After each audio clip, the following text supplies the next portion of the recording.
Malaysia के हवाले से तीन मेजर बातें आज हमें बहुत ज़रूरी करनी है जो कि हमारी कम्युनिटी के लोगों को पता होनी चाहिए और लोग ये अपने फोरम्स के ऊपर एक दूसरे से पूछ भी रहे होते हैं। और हमारे लोग जो मलेशिया जा रहे हैं और मलेशिया कॉलिंग वीज़ा के ऊपर अप्लाई करने का सोच रहे हैं और पाकिस्तान से जाने का सोच रहे हैं और मलेशिया ही जाना चाहते हैं, तो उनको ये बातें पता होना बहुत ज़रूरी हैं। सबसे पहले, अगर आप मलेशिया कॉलिंग वीज़ा के ऊपर आप चले जाते हैं और आपको कंपनी पसंद नहीं आती, तो क्या आप जो है वो फिंगरप्रिंट्स अपने लगवा के आप कंपनी चेंज कर सकते हैं कि नहीं कर सकते? ये एक बहुत अहम सवाल है और ये बहुत सारे लोगों के साथ हो चुका है और होता है। जो लोग मलेशिया जाते हैं और मलेशिया में उनको नई कंपनी पसंद आती, काम नहीं पसंद आता, और उसके बाद वो लोगों से पूछते फिरते हैं कि यार हमें क्या करना चाहिए। इसके साथ साथ दूसरी जो अहम बात आपसे डिस्कस करनी है वो, अगर आप मलेशिया कॉलिंग वीज़ा के ऊपर हैं और आप चाहे ए टू ए के ऊपर हैं या ए टू बी के ऊपर हैं, अगर आप पार्ट टाइम अपना काम करना चाहते हैं तो आप कैसे कर सकते हैं और क्या काम कर सकते हैं,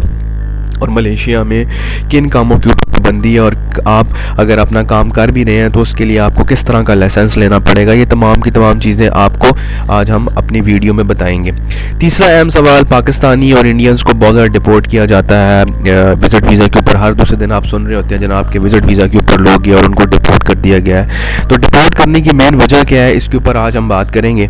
लेकिन आपने इस वीडियो को एंड तक देखना है, आपको बहुत ज़्यादा इन्फॉर्मेशन देने वाला हूँ मैं आज, और शायद जो है ये इन्फॉर्मेशन आपको बहुत ज़्यादा काम आएगी अगर आप कॉलिंग वीज़ा के ऊपर या मलेशिया आज़ाद वीज़ा के ऊपर जाना चाहते हैं, तो आपको बहुत हेल्प आउट करेगी। मलेशिया जाना की ख्वाहिश हर बंदे की है, हर बंदा चाहता है कि मलेशिया जाए, क्योंकि मलेशिया एशिया का वो मुल्क है जहाँ पे आपको मौसम इतना ज़्यादा सख्त नहीं है, और मलेशिया शायद जो है वो दुबई और सऊदीया के मुकाबले में ज़्यादा बेहतर समझा जाता है। अब तो रिंगिट बहुत ज़्यादा ऊपर चला गया है और जिस वजह से अब मलेशियन इकॉनमी बहुत बेहतर हो गई है और बेहतरी की कोशिश भी की जा रही है। नई गवर्नमेंट आई है, नई गवर्नमेंट ने बहुत सारी जो है वो अपडेट्स की हैं और उन अपडेट्स को सामने रखते हुए बहुत ज़्यादा चीज़ें जो हैं वो ज़रूरी तस्वर की गई हैं। सबसे पहले हम बात कर लेते हैं कि अगर आप एक कंपनी में गए हैं मलेशिया में और आपको कंपनी पसंद नहीं आई और कंपनी आपने छोड़ दी है, तो आप जो है वो कैसे अपनी फिंगरप्रिंट्स लगवा के आप नई कंपनी में अप्लाई कर सकते हैं। उसमें एक टेक्निकल चीज़ ये है कि अगर कंपनी ने आपके ऊपर कोई केस नहीं किया हुआ या कंपनी ने आपके ऊपर कोई केस फाइल नहीं किया और आपको अदालत में नहीं लेके गए, या आपके ऊपर कोई ऐसा केस नहीं फाइल किया कि ये कंपनी क्यों छोड़ के गया है, क्योंकि बेसिकली कॉन्ट्रैक्ट होता है ना कंपनी के साथ आपका 1 साल का, 2 साल का, तो अगर आप पहले छोड़ देंगे तो बेसिकली आप ब्रीच ऑफ कॉन्ट्रैक्ट करेंगे। तो आप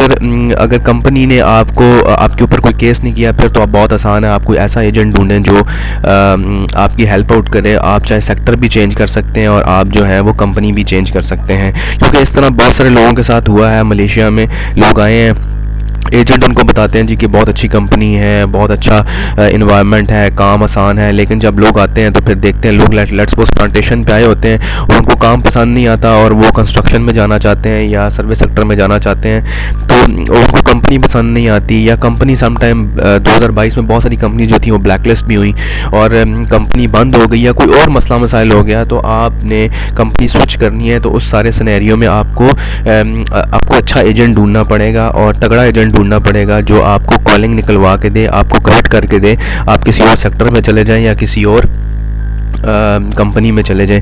समटाइम ऐसा होता है कि लोग जो है उसी कंपनी के साथ जुड़े रहते हैं, कंपनी भी इतना बॉदर नहीं करती और लोग जो है वो कंपनी का मालिक भी कहता है ठीक है यार अपना तुम पासपोर्ट ले जाओ, तो वो या उसके पास ही पासपोर्ट पड़ा रहता है लेकिन वो काम कहीं और करता रहता है, लेकिन वो रिस्क है। आपको कल जो है पूछा जा सकता है इमिग्रेशन हुकाम की जानिब से, तो आप कोशिश करें कि अपनी कॉलिंग को कन्वर्ट करवा लें या आप अपने सेक्टर को कन्वर्ट करा लें। दूसरा अहम सवाल जो है, अगर आप मलेशिया में कॉलिंग वीज़ा के ऊपर आते हैं तो आप अपना काम कैसे कर सकते हैं। बहुत सारे लोग जो हैं वो पार्ट टाइम काम करते हैं, आपने देखा भी होगा बहुत सारे लोगों को जो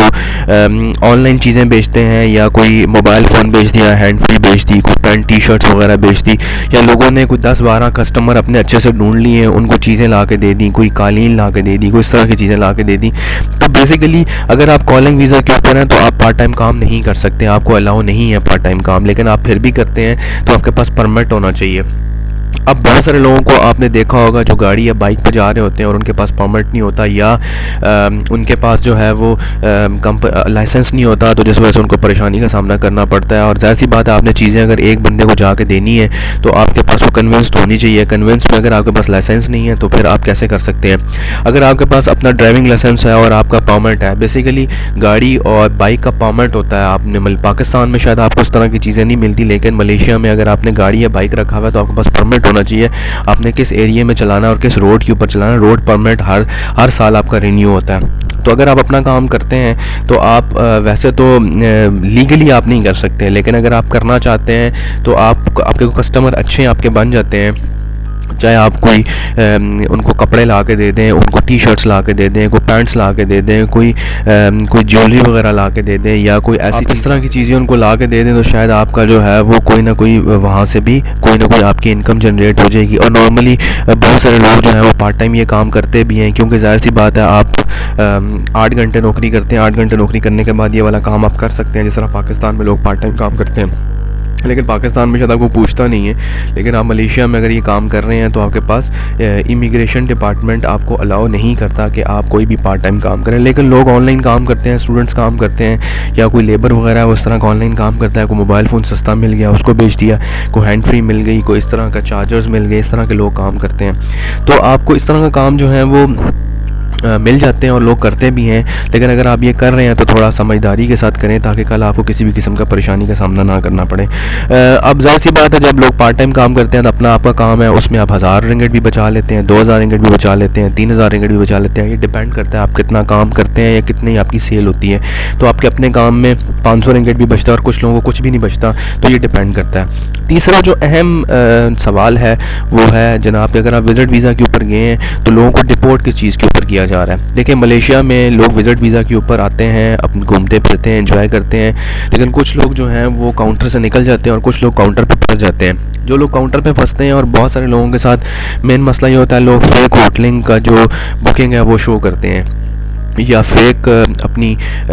ऑनलाइन जो टिकट है वो शो करते हैं, जिस वजह से उनको डिपोर्ट कर दिया जाता है। लेकिन बहुत सारे लोगों से पूछा गया है और बहुत सारे लोगों से को ये देखा भी गया है कि लोगों के पास फेक होटल बुकिंग थी, जिस वजह से लोगों को डिपोर्ट कर दिया गया है। अगर आप विज़िट पे मलेशिया जा रहे हैं तो आप जेन्युइन बुकिंग कराएं, चाहे आप अच्छे या सस्ते होटल में करा लें, लेकिन बुकिंग जेन्युइन कराएं, ताकि आपको सिर्फ होटलिंग की बेस के ऊपर आपको जो है रिजेक्ट ना किया जाए, आपको वापस ना किया जाए। देखिए, डिपोर्ट आप अगर होंगे तो ज़ाहिर सी बात है आपके लिए परेशानी बनेगी।